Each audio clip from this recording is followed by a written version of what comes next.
مساء الخير عليكم، عاملين ايه؟ يا رب تكونوا بخير. كل سنة وحضراتكم طيبين وبألف صحة وسعادة وهنا يا رب. النهاردة انا هعمل معاكم اول يوم رمضان موز بطريقتين، واحدة بالرز طريقة وواحدة بالبطاطس برضو بطريقة.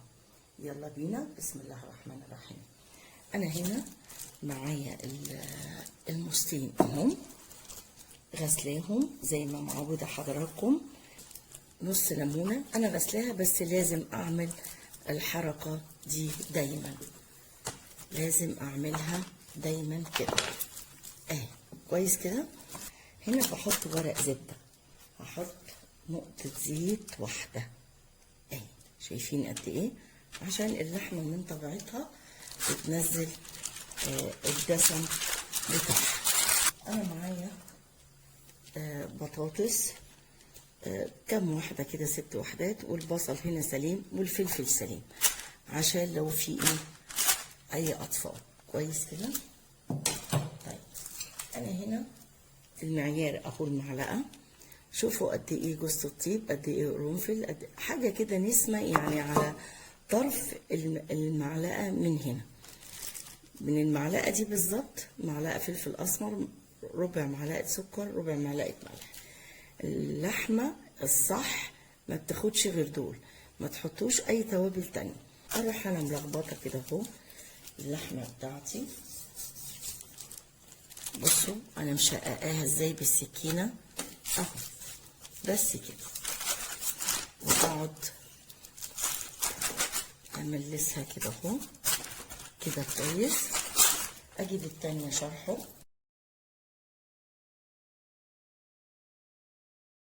بروح انا حاطه الباقي على البصل والبطاطس كده. هحط معلقه سمنه بلدي اهو، باخد قد ايه؟ حاجه بسيطه بس كده. وطول ما انا شغاله الفرن بتاعي والع، اروح حاطه الميه السخنه بتاعتي. لحوم فراخ لازم اسخن ميه سخنه اهو كده شويه، واروح عامله ايه بقى؟ ما احطش كميه الميه كلها هنا، الباقي كله بيبقى تحت عشان يستوي. واغطي بورقه زبده، ما غطيش بورق بصير اهو. اضيف انا حاطه ورق البصير من هنا. شوفوا انا كتمت تماما، بس اروح حاطه الصينيه دي برضو عشان دي اكنك كلها لازم تبقى محكمه كده.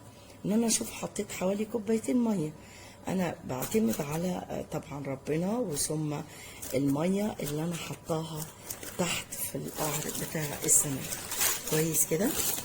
واروح مدخلاها الفرن بتاعي.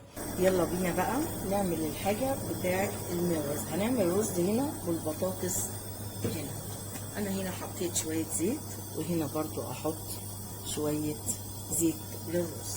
بس هنا 4 فصوص ثوم، وهنا 6 فصوص ثوم مع المعلقه اللي انا على جنب دي الجنزبيل مع الثوم اهي. الخبطهم كده على بعض واحمرهم. اهم حاجه بقى البطاطس انا مقطعاها التقطيع ده اللي هو الشيبس. بصوا التومه انزل فيها امتى اهي. خلاص معلقه كمون، ربع معلقه بابريكا، ربع معلقه شطه حسب الرغبه، ربع معلقه سكر، ربع معلقه ملح اهي.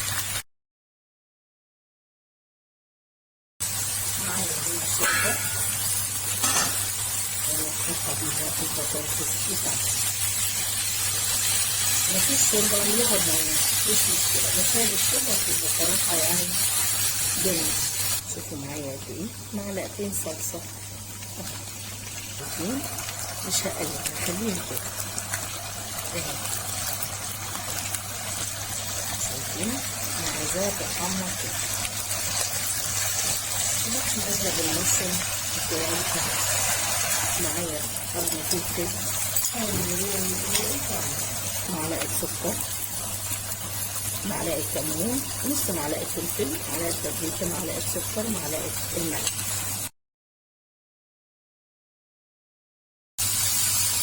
بشوح بقى كده. بس الرز بتاعي الشوربة اهي كده. الرز بتاعي حلو قوي كده.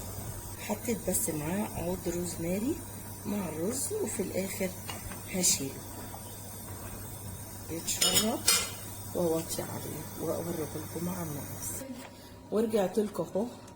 شايفين بقى هنا دي الفخده طلعتها على البطاطس كباب حله اللي عملتها مع حضراتكم، وده الرز اللي بالمشروم، والبطاطس اللي هي في كانت قلب الفخده. قد ايه الرز ده طعم. انا بس حبيت اوريكم افكار. دي تطلع على الشكل ده وعلى الشكل دي اخف قوي للي مش عايز رز. ويلا بقى اوريكم سفرتي الجميله اللي انا عاملاها في رمضان. انا بس حبيت اوريكم بعد ما خلصت الموز بتاعتي فريتي في رمضان انا بفرشها ازاي. انا طبعا عامله ملوخيه، عامله فراخ محشيه جميله قوي على الطريقه الكويتيه بالحمص وبالزبيب. قد ايه برضو الطريقه دي هايله، وبالبصل اللي انا معوداكم عليه اللي هو المشوي، وعامله بتنجان مخلل مع الملوخيه. عامله بقى كبيبه، وعامله سمبوسك. قد ايه شايفينها جميله وحلوه. عامله بقى كركديه بالتمر الهندي، عامله قمر الدين بالمانجو، عامله قمر الدين بالمهلبيه والتوت. انا بس حبيت اوديكم افكار واديكم يعني شكل السفره يبقى شكلها زي. وعامله ورق عنب باللحمه المشويه. قد ايه السفره جميله. الف هنا وشفا ليكم، كل سنه وحضراتكم طيبين. ومتنسوش بقى لايك وشير وتفعلوا الجرس عشان يوصلكم كل ما هو جديد. ألف شكر ليكم، وكل سنة وانتم طيبين مرة تانية.